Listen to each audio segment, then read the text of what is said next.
বেনামাজির সাথে কুরবানি দিলে কুরবানি কবুল হবে কিনা, সুদখোর ঘুষখোরের সাথে কুরবানি দিলে কুরবানি কবুল হবে কিনা, মানুষের হক নষ্ট করেছে, মানুষের সম্পদ নষ্ট করেছে, এমন ব্যক্তির সাথে কুরবানি দিলে কুরবানি কবুল হবে কিনা।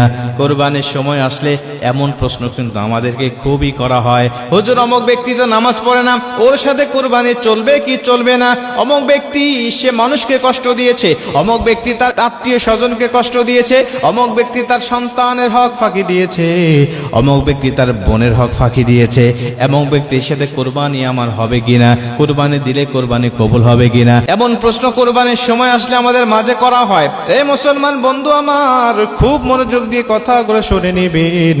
আমরা যেহেতু আল্লাহ পাককে সন্তুষ্ট করার জন্য কুরবানি দিচ্ছি, এজন্য শরীয়তের গণ্ডির মধ্যে থেকে শরীয়ত যে সমাধানগুলো আমাদের মাঝে দিয়েছে, এই সমাধানগুলো গ্রহণ করে সঠিক তরিকায় আল্লাহ পাকের জন্য আমরা কুরবানি দেব।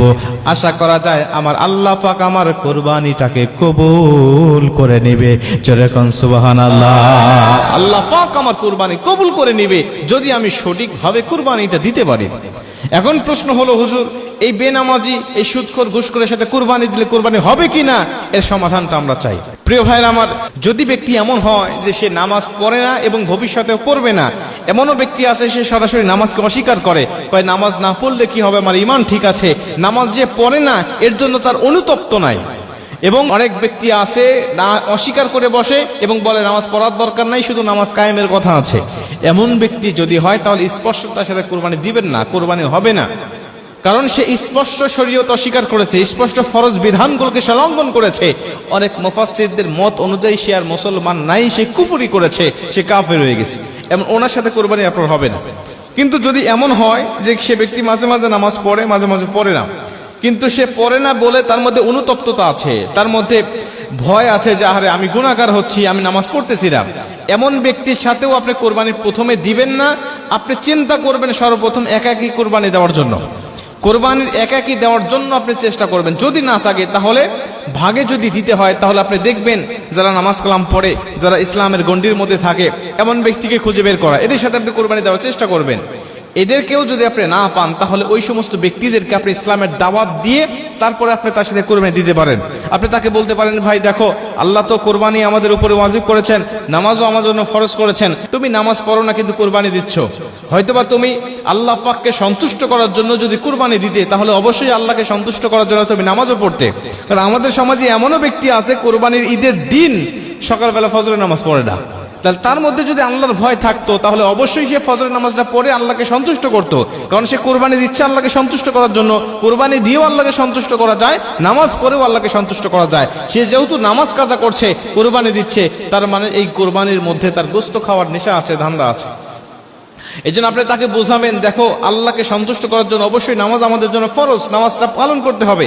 অথবা তোমার মধ্যে যে বদ অভ্যাসগুলো আছে, তুমি সুদ খাও, ঘুষ খাও, এটা আল্লাহ পাক হারাম করেছেন এবং আল্লাহ বলেছেন যারা সুদ খায়, ঘুষ খায়, এরা স্পষ্ট আমার সাথে আর নবীর সাথে যুদ্ধের ঘোষণা দেয়। এখন তুমি আল্লাহর সাথে যুদ্ধের ঘোষণা দিয়ে আল্লাহর জন্য তুমি কুরবানি দিচ্ছ, তোমার কুরবানি কিন্তু কবুল হবে না। অতএব তোমাকে আমি দাওয়াত দিচ্ছি, তোমার সাথে আমি কুরবানি দিব, সমস্যা নাই, কিন্তু তুমি তোমার এই গুনাহ থেকে ফিরে আসতে হবে, তোমার অপরাধ থেকে ফিরে আসতে হবে। তুমি এতদিন নামাজ কাজা করেছো, এখন তোমার নামাজ কাজা করা চলবে না। এতদিন তুমি সুদ খেয়েছো, এখন তোমাকে বাদ দিতে হবে। তুমি তোমার সম্পদ ফাঁকি দিয়েছো, তোমার শরীক ফাঁকি দিয়েছো, বোনের হক মেরে দিয়েছো, তোমার হকটা তুমি ফেরত দিবে। তাহলে আমাদের সমাজ জামাত তোমাকে আমরা নিয়ে নেব, তোমার সাথে কুরবানি দেব, কোনো সমস্যা নাই।